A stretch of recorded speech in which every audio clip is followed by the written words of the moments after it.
Hi everyone, welcome to Nitty and Mythic. Let's continue the Little Mermaid story. However, regularly, at night hours, the five sisters would twine their arms about one another and ascend to the surface together. Their voices were more beguiling than that of any individual, and before the methodology of a tempest, when they expected that a boat may be lost, they swam before the vessel, singing charming melodies of the joys to be found in the profundities of the ocean, and asking the explorers not to fear in the event that they sank to the base. In any case, the mariners couldn't comprehend the tune and thought it was the moaning of the tempest. These things were never excellent to them, for if the boat sank, the men were suffocated, and their dead bodies alone arrived at the castle of the Sea King. At the point when the sisters rose, affectionately intertwined, through the water, their most youthful sister would stand very alone, taking care of them, prepared to cry just, since mermaids have no tears, she endured all the more intensely. "Goodness, were I yet 15 years of age," said she. "I realized that I will adore the world up there, and all the individuals who live in it." Finally she contacted her 15th year. "All things considered, presently you are grown up," said the old widow, her grandma. "Come, and let me embellish you like your sisters." And she set in her hair a wreath of white lilies, of which each blossom leaf was a large portion of a pearl. At that point the old woman requested 8 incredible clams to append themselves to the tail of the princess, to give her high position. "In any case, they hurt me so," said the Little Mermaid. "Indeed, I know, pride must endure torment," answered the old woman. Gracious, how happily she would have shaken off regardless of this greatness, and laid the hefty wreath. The red blossoms in her own nursery would have fit her greatly improved. In any case, she was unable to change herself, so she said goodbye and rose as gently as an air pocket to the outside of the water. The sun had quite recently set when she raised her head over the waves. The mists were colored with ruby and gold, and through the flickering nightfall channeled a night star in the entirety of its magnificence. The ocean was quiet, and the air mellow and new. An enormous boat with 3 poles lay quieted on the water, just one sail was set, for not a breeze mixed, and the mariners sat inert at hand or in the midst of the gear. There was music and tune ready, and as haziness went ahead, 100-hued lamps were lit, as though the banners of all countries waved noticeable all around. The Little Mermaid swam near the lodge windows, and from time to time, as the waves lifted her up, she could glance in through glass window sheets and see various gaily dressed individuals. Among them, and the most excellent of all, was a youthful ruler with huge bruised eyes. He was 16 years old, and his birthday was being praised with incredible presentation. The mariners were moving at hand, and when the ruler emerged from the lodge, in excess of 100 rockets rose noticeable all around, making it as brilliant as day. The Little Mermaid was frightened to such an extent that she jumped submerged, and when she again loosened up her head, it looked as though all the stars of paradise were falling around her. She had never observed such firecrackers. Incredible suns erupted fire about, marvelous fireflies flew into the blue air, and everything was reflected free, quiet ocean underneath. The boat itself was so brilliantly enlightened that all the individuals, and even the littlest rope, could be particularly observed. How attractive the youthful sovereign looked, as he squeezed the hands of every one of his visitors and grinned at them, while the music resonated through the crisp evening air. It was extremely late, yet the Little Mermaid couldn't take her eyes from the boat or from the lovely sovereign. The hued lamps had been stifled, no more rockets rose noticeable all around, and the gun had stopped discharging, yet the ocean got anxious, and a groaning, protesting sound could be heard underneath the waves. Still the Little Mermaid stayed by the lodge window, shaking all over on the water, so she could search inside. Sooner or later the sails were immediately set, and the boat went on her way. Yet, soon the waves ascended higher, substantial mists obscured the sky, and lightning showed up out there. A repulsive tempest was drawing nearer.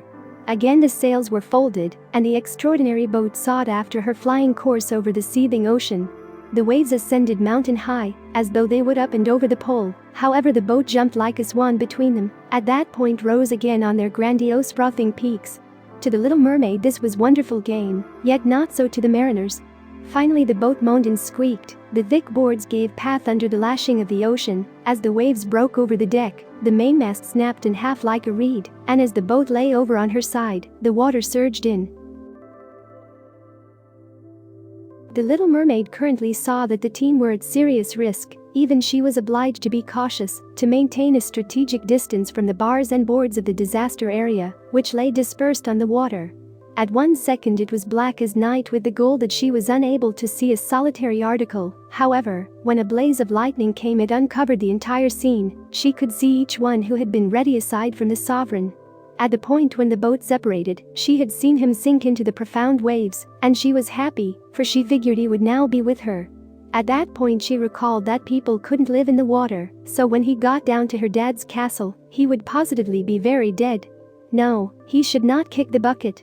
So she swam about among the pillars and boards which tossed the outside of the ocean, overlooking that they could squash her to pieces. Plunging profound under the dull waters, rising and falling with the waves, she finally figured out how to arrive at the youthful ruler, who was quick losing the ability to swim in that blustery ocean. His appendages were bombing him, his excellent eyes were shut, and he would have kicked the bucket had not the little mermaid provided to his with some timely help.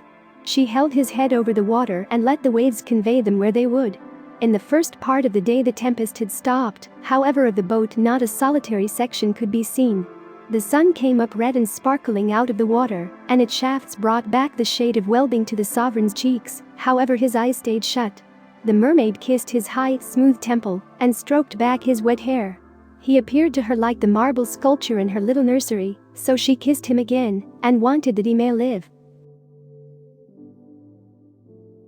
Directly they came in sight of land, and she saw grand blue mountains on which the white snow refreshed, as though a herd of swans were lying upon them.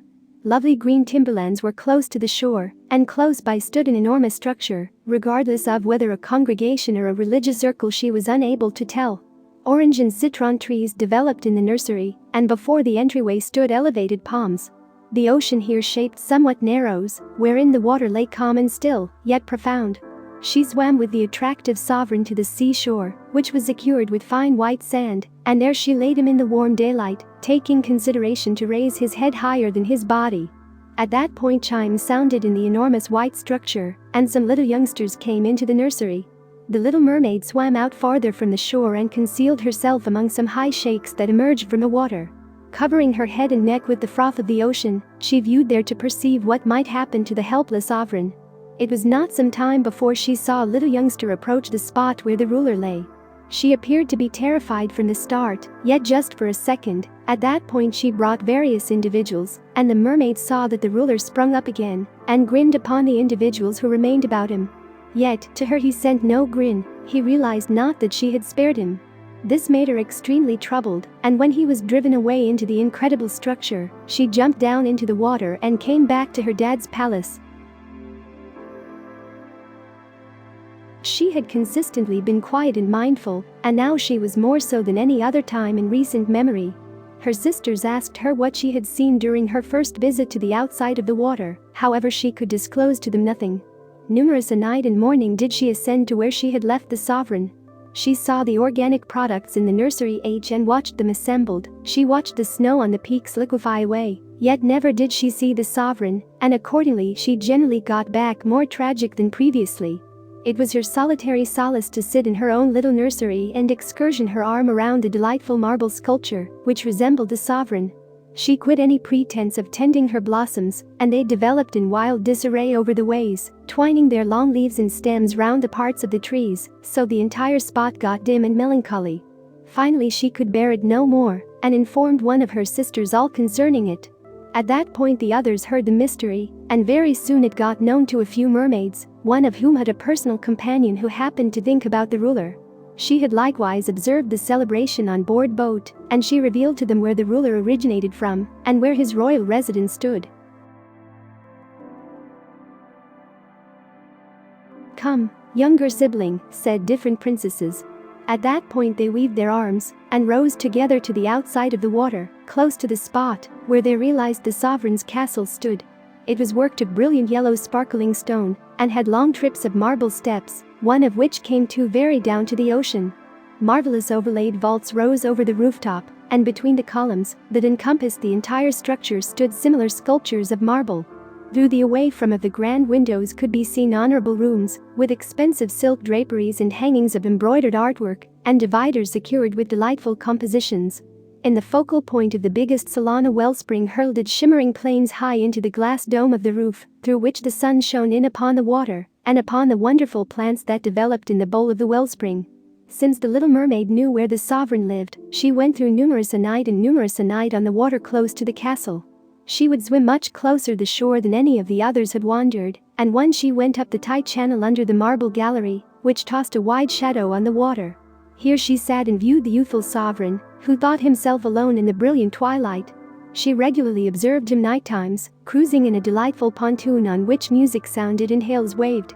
She peeped out from among the green surges, and if the breeze got her long gleaming white cloak, the individuals who saw it trusted it to be a swan, spreading out its wings. Numerous nights when the anglers set their nets by the light of their lights, she heard them relate numerous beneficial things about the youthful sovereign. What's more, this made her happy, that she had spared his life when he was thrown about half dead on the waves. She recalled how his head had laid on her chest, and how healthily she had kissed him. However, he knew nothing of this, and couldn't dream of her. She developed increasingly more to like people, and wanted increasingly more to have the option to meander about with those whose world appeared to be such a great amount bigger than her own. They could fly over the ocean in boats, and mount the high slopes which were far over the mists, and the grounds they had, their woods and their fields, extended far away past the scope of her sight. There was so much that she wished to know. In any case, her sisters couldn't address every one of her inquiries. She at that point went to her old grandma, who thoroughly understood the upper world, which she properly called the grounds over the ocean. In the event that people are not suffocated, asked the little mermaid, would they be able to live until the end of time? Do they never bite the dust, as we do here in the ocean? Indeed, answered the old woman, they should likewise pass on, and their term of life is significantly shorter than our own. We here and there live for a long time, however when we stop to exist here, we become just froth on the outside of the water, and have not so much as a grave among those we love. We have not undying spirits, we will never live again, like the green ocean growth when once it has been cut off, we can never thrive more. People, in actuality, have spirits which live perpetually, even after the body has been gone to tidy. They ascend through the unmistakable, unadulterated air, past the sparkling stars. As we emerge from the water and see all the place where there is the earth, so do they ascend to its pure and radiant locales which we will never observe. Why have not we godlike spirits? Asked the little mermaid, sadly. I would readily give all the several years that I need to live, to be an individual just for one day, and to have the desire for knowing the joy of that great world over the stars. You should not believe that, said the elderly person. We accept that we are a lot more joyful and much happier than individuals. So I will kick the bucket, said the little mermaid, and as the froth of the ocean I will be driven about, never again to hear the music of the waves, or to see the pretty blossoms or the red sun. Is there anything I can do to win an undying soul? No, said the elderly person, except if a man should adore you so much that you were more to him than his dad or his mom, and if every one of his musings and all his affection were fixed upon you, and the minister put his correct hand in yours, and he vowed to be consistent with you here, and from now on at that point his spirit would coast into your body, and you would acquire and offer later on bliss of humanity. He would provide for you a spirit and hold his own too, yet this can never occur. Your fish's tail, which among us is considered so wonderful, on earth is believed to be very appalling. They don't have the foggiest idea about any better, and they think it essential, so as to be attractive, to have two heavy props, which they call legs. At that point the little mermaid moaned and took a gander at her fish's tail. Leave us alone, Glad, said the old woman, and dart and spring about during the 300 years that we need to live, which is actually very long enough. After that we can rest ourselves all the better. Tonight we will have a court ball.